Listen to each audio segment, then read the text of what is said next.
All right. Welcome to everybody around the world. Welcome to all my subscribers. It's been more difficult lately to get time to make videos, but also just got a dog. Anyways, that's made me even more busy now. So, I had a few minutes chance here to make a video, so I'll make it very quick. But it's been a long time since I've been touching base with people and the audience and covering these important topics. But we shouldn't lose sight of the horizon, which is, like I've warned for these 10 years on YouTube, that we're in the time of the so-called end of days. And I've said it so many times before, it sounds like I'm lifeless saying it now, but I've just said it so many times before, wholeheartedly. But we are definitely in those times, and we still have time left for it to occur, according to, as I've taught all these years, which is in my books that are available on Amazon. So, for two good reasons, and this is all I'm going to say in this short video, but two good reasons why we are in these years, two scripturally good reasons, right? And one of them is and I cover this in my End Days book. It's revealed in various passages, let's put it that way for time's sake here in this video. It's revealed in numerous passages, such as the Gethsemane story, which, as I show, really should be understood as a parable, in connection with Psalm 90, where it says that a day with God is like 1,000 years, and it is a watch. So it's defined as a period known as a watch. This is like a watch by night, where you would have shifts where you would watch in different time slots. And the Gethsemane story reveals that Jesus will come on the third watch. Now, Gethsemane parable reveals that Jesus will return on the third watch being the final. This is what's clarified. This also aligns with the prophecy from Hosea, which I believe it's in Hosea 6, but where it says that after 2 days we will be healed or revived. So a day with God's like 2,000 years. So 2,000 years after what? Well, this is after the death of the Messiah, for reasons that I cover in detail in my End Days book. Don't have time for here. But Jesus died in 26 AD, 2,000 years, which is 2 days, which is 2 watches after. That would take us to 2026. So at the end of the second watch is when Jesus returns again, like the parable shows. And so at the end of the second watch, he comes on the third watch. He comes, therefore, at the start of the third, which comes at the end of the second. And him coming on the third, that's the final. So that's the final time that he returns. That's when the final decree and judgment will be given, as shown by the parable. So this means after 2,000 years. Again, we know that Jesus died 26 AD because Daniel 9 says that from the decree to rebuild Jerusalem, both street and wall, it would be 483 years until Messiah is cut off.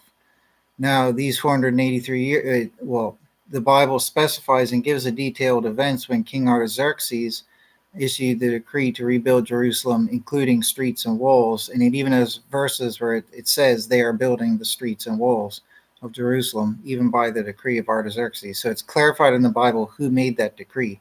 History confirms that this decree was made, I believe it is 457 BC, but it's in my book.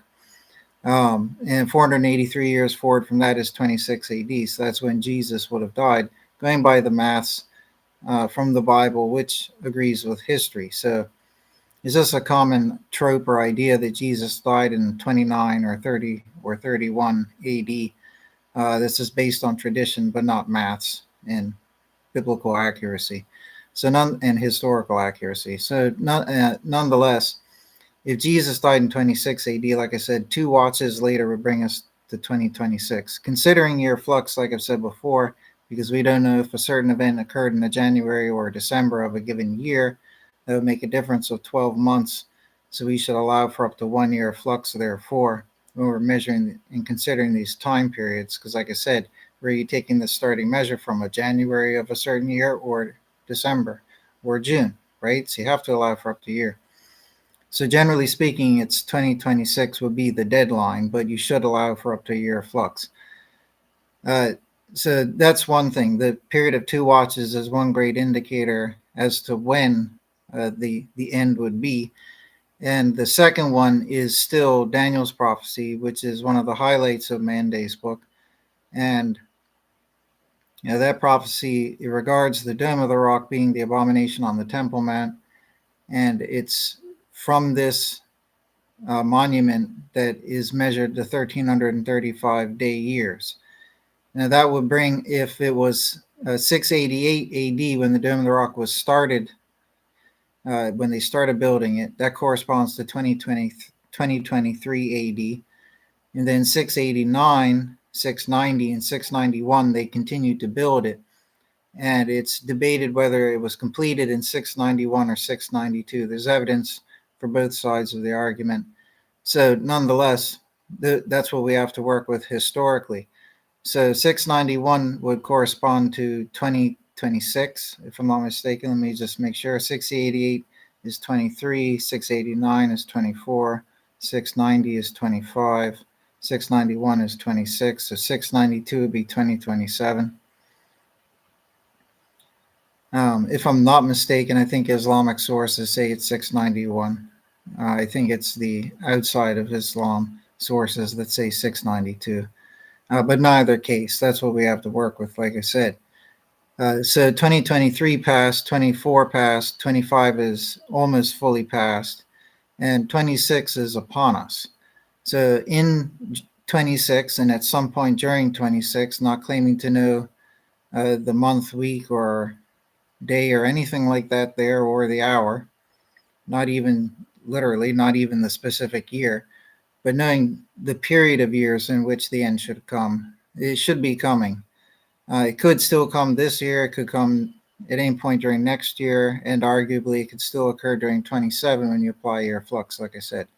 So that's what we're up against, and we're still up against that. So don't lose sight of the horizon, like I said, that's still out there and it's still waiting to be seen. So, it'd be a different story if all those years finish, complete, and pass. Then there would be a big question mark as to, okay, so now what? But currently, with all the evidence, we have reason to believe that it should be soon. And like I said, the world events, the attack on Israel back in October of 23, not only is that ironically connected to this timeline, or if ironically connects by falling upon this timeline, the nations that ended up getting involved against Israel were literally fulfilling prophecy from Ezekiel, even to the point where various rabbis around the world started teaching that they are believing now that they were in the times because Ezekiel's prophecy is being fulfilled. A few rabbis started talking about Daniel's prophecy in similar-ish ways as to how I had been talking about it all these years. And it's definitely a sign in the world that something is, those are further evidences. And many other evidences that I've covered in other videos before I don't have time to get into today, but those are the big things. So Daniel's prophecy still shows this exact same time period, and the 2,000-year side of things prophecy still indicates the same year, right? So 2026, let's wait for that. And if nothing happens in 26, we wait, therefore, to apply the year flux in all fairness.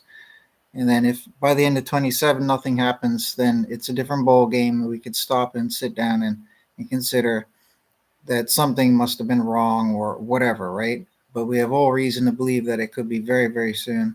World events are confirming this, like I said. The generations of people that have lived now since like 1900 or whatever have lived, because of all the technology, there's been so much more like badness in the world.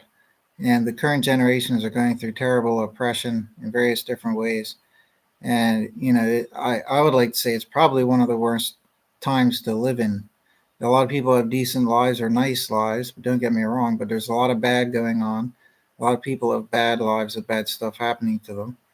And, that badness is still here, and the bad things people have to go through. So, we really need a world-changing event from God to occur to put all this badness to end, right?